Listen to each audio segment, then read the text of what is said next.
Yeah. You already know how I give it up. I'm about to tear down the Quran real quick. It's going down. But let's look at some of this foolishness in the Quran. Yeah. It says, so hold fast by the covenant of the deity, all together and be not disunited. And remember the favor of the deity on you when you were enemies. Then he united your hearts. So by his favor, you became brethren. And you were on the brink of a pit of fire. Then he saved you from it. Thus does the deity make clear to you his communications that you may follow the right way. In other translations, it talks about that being the covenant of the deity.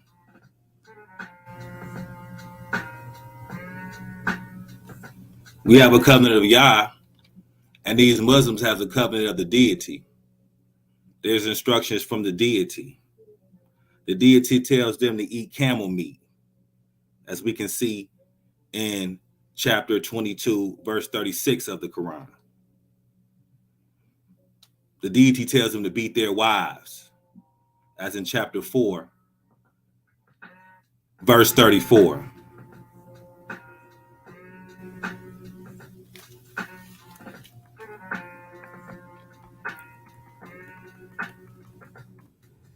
This is in the Quran.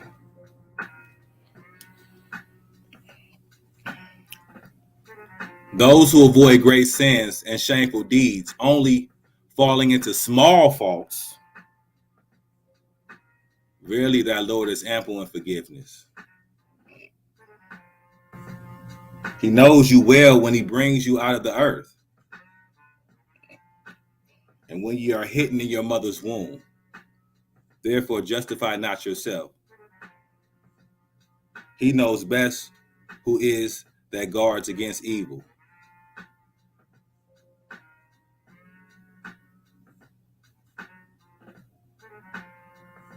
So small faults are okay with the deity. The Almighty told us to turn from all our iniquity and all our sin. Don't be half-hearted. But small faults are okay with the Muslim God.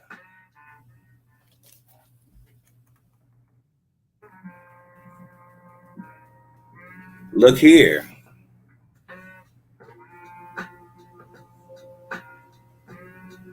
In the Quran of Mecca.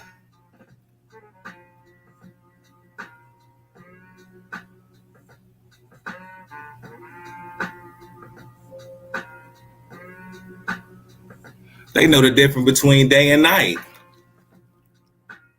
See, the New Testament knows the difference between day and night as well. All those various Israelites that believe that the day starts when the sun goes down. Your New Testament don't agree with you, nor does the Quran agree with you.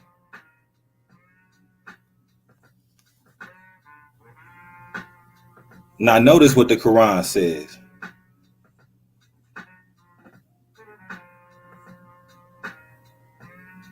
See they not that we have made the night for them to rest in, and the day to give them light? Verily, in this are signs for any people that believe.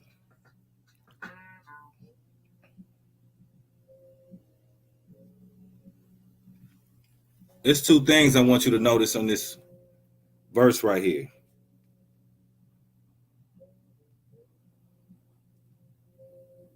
When it says we, it's talking about the Almighty in the Quran. It's talking about Da'Allah, A-L-L-A-H. Because their God is plural, just like the Christians. The Almighty is one. But their gods always call themselves we.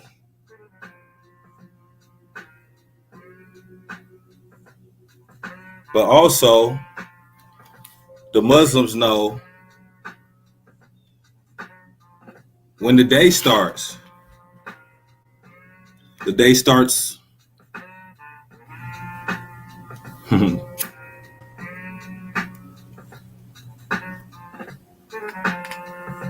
with light. I was talking to a brother that was very confused about that, about day and night, because the day starts when the sun comes up every day. But he wanted to say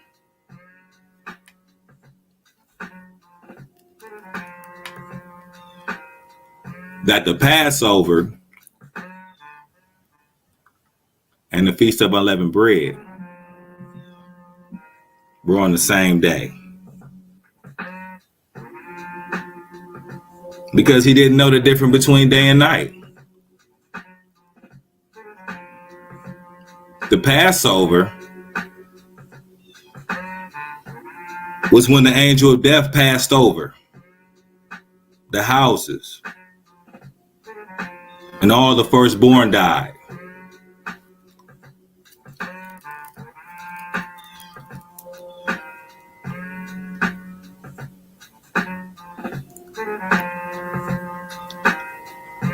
The Feast of Unleavened Bread, when we came out in haste, we came out the houses. We weren't Passover, we're in the house.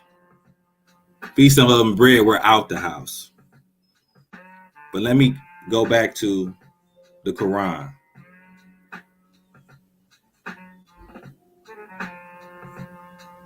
The book gives you eminence.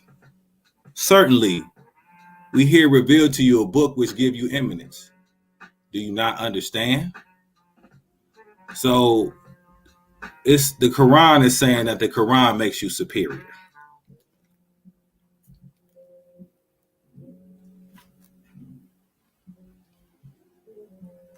How haughty this garbage book tell Muslims it makes them superior.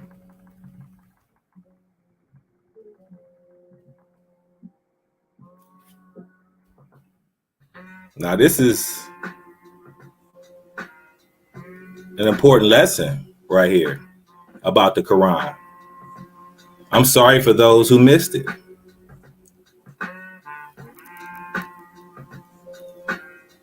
But I appreciate you for tuning in whenever you do.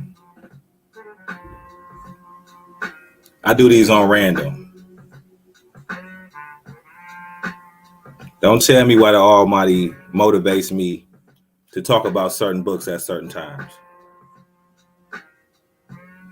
Because I can be doing anything else in the world, but I'm doing the gift that He gave me. But this lesson right here is talking about Christ.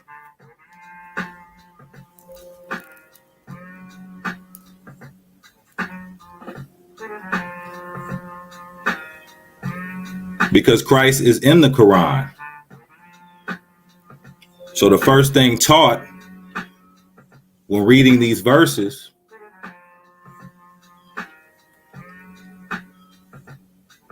is to understand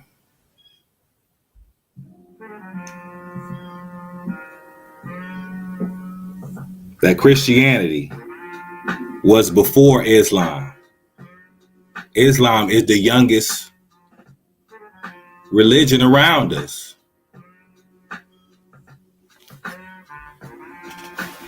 So understand what the Quran is saying.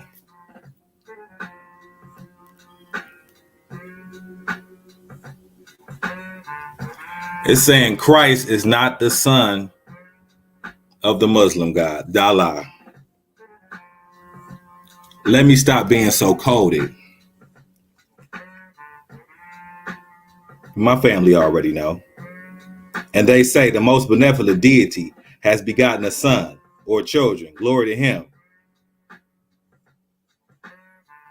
And they whom they call children Allah, the angels, JC, Mary, Ezra, etc., but are honored slaves.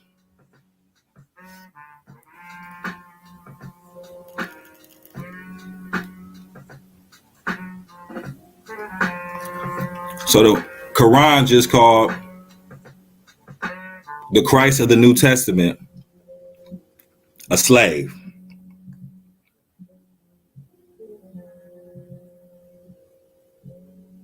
a servant.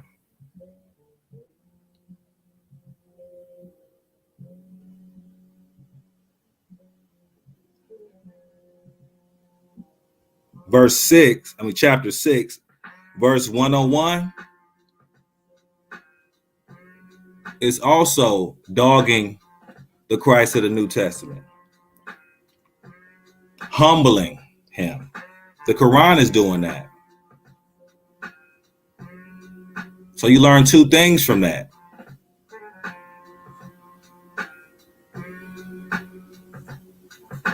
You learn that the Quran is the newest religion. Christ is 2,000 before Christ, after Christ, 2,000 years old. The Quran is only 1,400.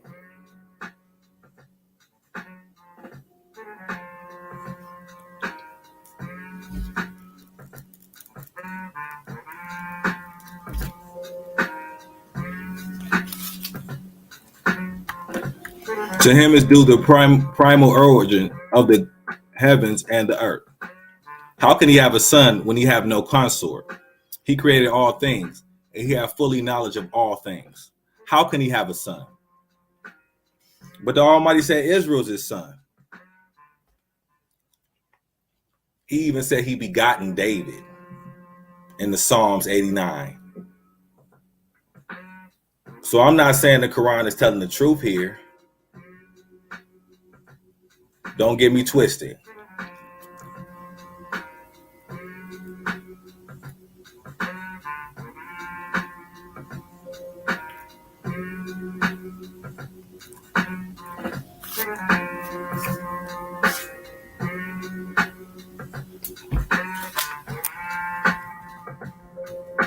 Further, that he warned those who say, Allah had begotten a son.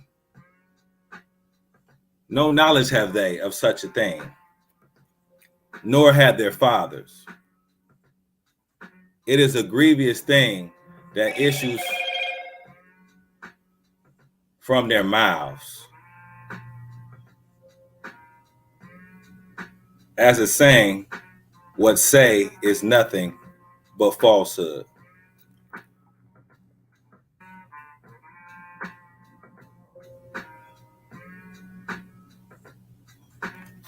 So it's a grievous thing to say Christ is the Son of the Almighty. But it's also a grievous thing to say that the house of Israel is the Son of the Almighty.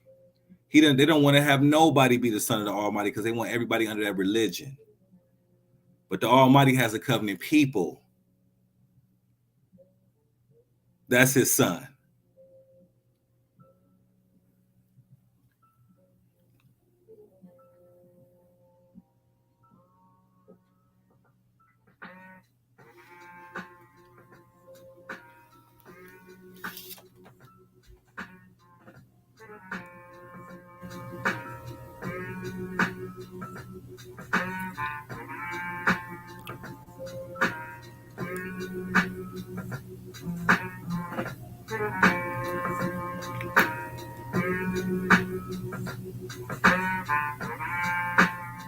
Say, he is Dala, the one and only.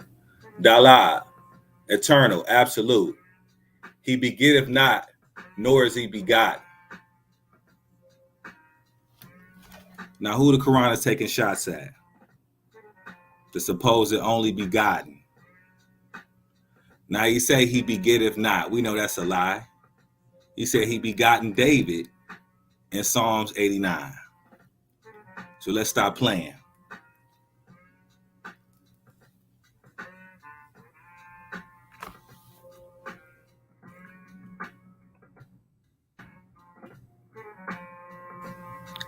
Now, in the Quran, it said it gave Moses and Aaron the criteria and the light. And we have already given Moses and Aaron the criteria and the light and a reminder for the righteous.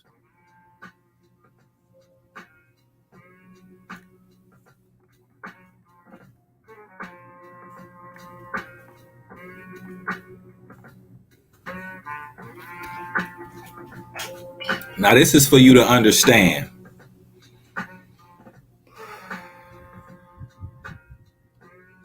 If they gave Moses the criteria, they gave him the Almighty's laws. Now we know that the Quran violates the Almighty's laws. So we can continue.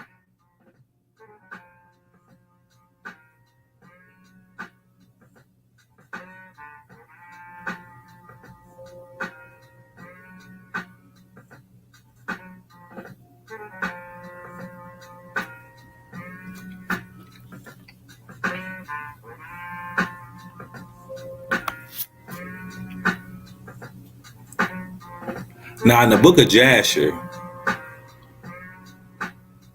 it said the same exact thing that the Quran says.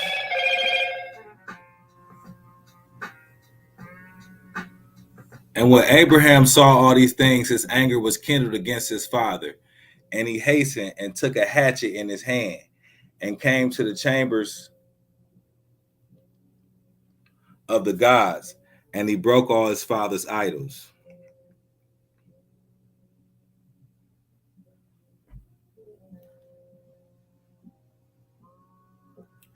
And now it's the whole story about Abraham lied to his parents, broke their idols.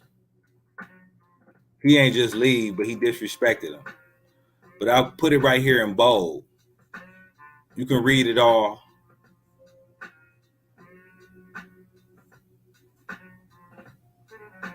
By pausing.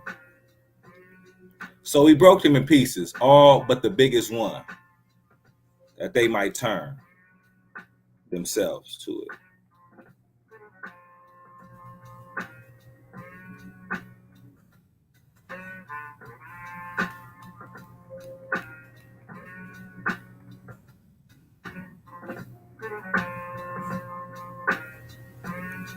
Just pointing out that the lying book of Jasher, with the story of Abraham breaking his father's idols, is also in the Quran.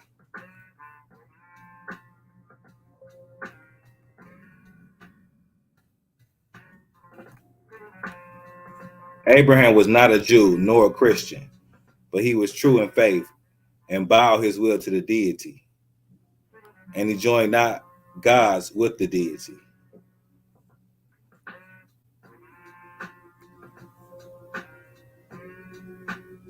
Let's keep going.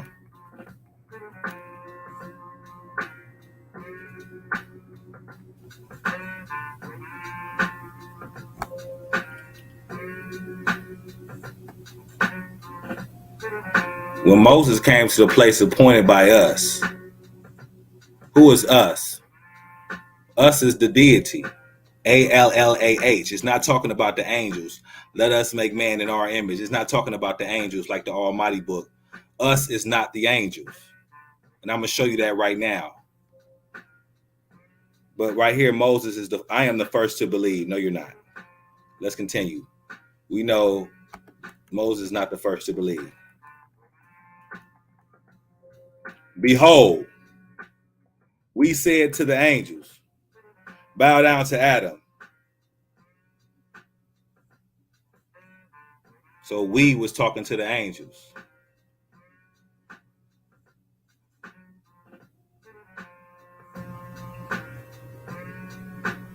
We should have certainly sent them down from heaven an angel for a messenger. Behold, we said to the angels.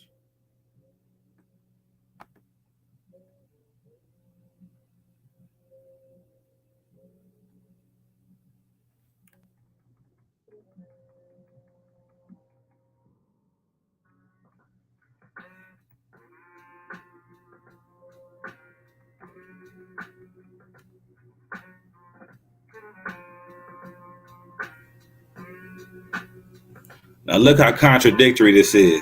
To every people did we appoint rights, that they might celebrate the name of the deity over the substance he gives them from animals. But your God is one God. Submit then to the wills of him, and give thou the good news to those who humble themselves. So first it says we, then it says him and he. Which one is it?